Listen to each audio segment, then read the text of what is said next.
pasteur chrétien, évangélique américain ayant été influent au sein des églises pentecôtistes américaines, mais refusa d'appartenir à ces organisations. Un prophète qui a été puissamment utilisé par Dieu en accomplissant plusieurs miracles même pendant ses derniers jours. Le but premier de son ministère fut d'apporter la révélation des 7 sceaux et d'ouvrir les mystères cachés de la Bible. On peut dire que son ministère a fait un chemin pour le quintuple ministère éphésien des derniers jours. Salut et bienvenue dans cette nouvelle vidéo. Que la paix de Jésus soit avec vous de partout où vous vous trouvez. Si vous êtes nouveau à la chaîne, n'hésitez pas de vous abonner et d'activer la cloche de notification pour ne rien louper de nos prochaines publications. N'oubliez pas d'aimer la vidéo et de laisser un petit commentaire pour nous dire vos avis concernant ce contenu. William Branham est né le 6 avril 1909 dans une cabane dans le Kentucky Hills, fils aîné de Charles et Ella Branham, et a grandi près de Jeffersonville, Indiana. Son père était un bûcheron illettré, alcoolique et contrebandier. Sa mère était d'origine indienne cherokee. Le prophète Branham s'est remarié le 20 octobre 1941 avec sa charmante Meda Broy, 4 ans après la mort de sa première épouse, Amelia Hope Brumbosh. Le frère William Branham a eu au total 5 enfants avec ses 2 épouses, Billie Paul Branham, Sharon Rose Branham, Rebecca Branham, Sarah Branham et Joseph Branham. À l'âge de 7 ans, il aurait entendu une voix provenant d'un tourbillon de vent dans la couronne d'un arbre, alors que partout ailleurs, il n'y avait pas de vent. Il lui fut dit « Ne bois ni ne fume jamais, ne souille ton corps d'aucune manière, car tu auras une œuvre à accomplir pour moi lorsque tu seras plus âgé. » Durant sa jeunesse, il refusa toujours de boire ou de fumer, quoique cela dût lui coûter auprès de ses amis. En 1929, il a commencé à fréquenter la première église baptiste pentecôtiste de Jeffersonville, dirigée par le pasteur Roy Davis, où il s'est converti au christianisme. Davis a baptisé Branham, et 6 mois plus tard, il a ordonné Branham comme ministre et ancien dans son église. La présence surnaturelle de Dieu aurait accompagné Branham dès son enfance. Il aurait eu dès cette époque la vision d'événements survenus souvent bien des années plus tard. Devenu adulte,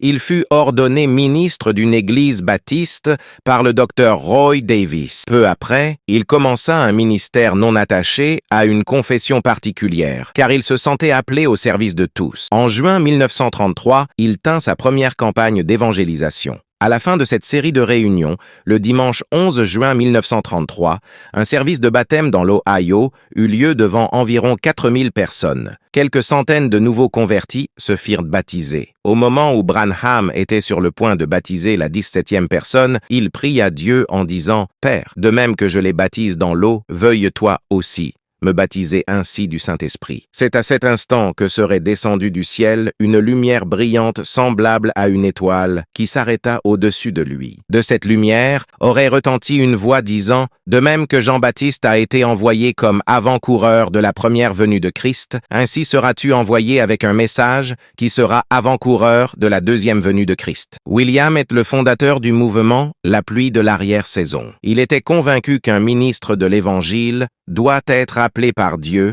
et apporter la parole de Dieu par révélation, par ceux qui l'ont reçu, alors qu'il est considéré comme Élie, annoncé par le prophète Malachie dans l'Ancien Testament dans Malachie 4 au verset 5. Beaucoup durent pour reconnaître que Dieu lui-même était à l'œuvre au travers de William Branham. Après que cet homme simple ait reçu, le 7 mai 1946, la confirmation de son appel et de son envoi par Dieu, il commença à tenir des campagnes d'évangélisation d'un ordre particulier. Dans les années 1946 à 1949, eut lieu la percée décisive du plein évangile des temps modernes, d'après le modèle du christianisme primitif. Pendant cette période, le prophète Branham avait reçu plusieurs visitations divines, dont l'apparition d'un ange qui lui a donné certaines révélations concernant le cheminement de son ministère. Cet événement a eu lieu du soir du 7 mai 1946, pendant que William Branham se trouvait dans une pièce où il avait passé quelque temps dans la prière et la lecture de la Bible. Il fut un des initiateurs du mouvement de guérison par la foi lancé en 1947 et influença certains sous-groupes du mouvement pentecôtiste et charismatique, comme le mouvement La pluie de l'arrière-saison, Manifestation des fils de Dieu et le royaume de la théologie actuelle. Son ministère suscita les vocations de plusieurs évangélistes, dont Oral Roberts et Tommy Lee Osborne. Le but premier de son ministère fut d'apporter la révélation des 7 sceaux et d'ouvrir les mystères cachés de la Bible. On peut dire que son ministère a fait un chemin pour le quintuple ministère éphésien des derniers jours. La présence surnaturelle de Dieu aurait accompagné Branham dès son enfance. Il aurait eu dès cette époque la vision d'événements survenus souvent bien des années plus tard. Parmi ces prophéties marquantes, nous trouvons celle de 7 visions révélées en mois de juin 1933. Le prophète Branham a reçu une série de 7 visions qui s'accompliraient avant la venue du Seigneur. L'immoralité, les voitures sans conducteur, la montée en popularité de l'Église catholique et la possibilité d'une femme présidente.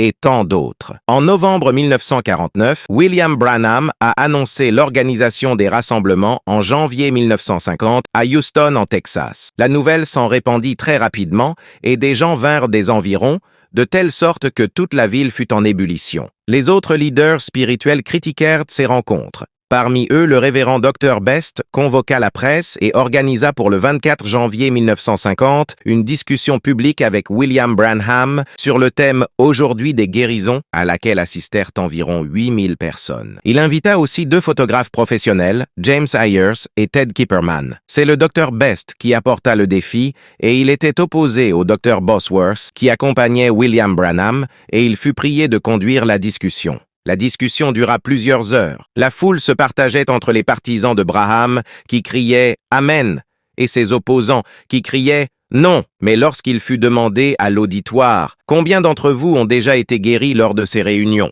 Des centaines de personnes se levèrent. L'opposant dut reconnaître sa défaite, bien qu'il le fît avec des remarques acerbes. Lorsque cette partie de la discussion fut terminée, William Branham vint sur le podium et c'est avec calme qu'il s'approcha du microphone et il dit « Je ne suis pas venu ici pour me défendre. Si c'est Dieu qui m'a envoyé, alors c'est lui aussi qui combattra pour moi. » À cet instant, M.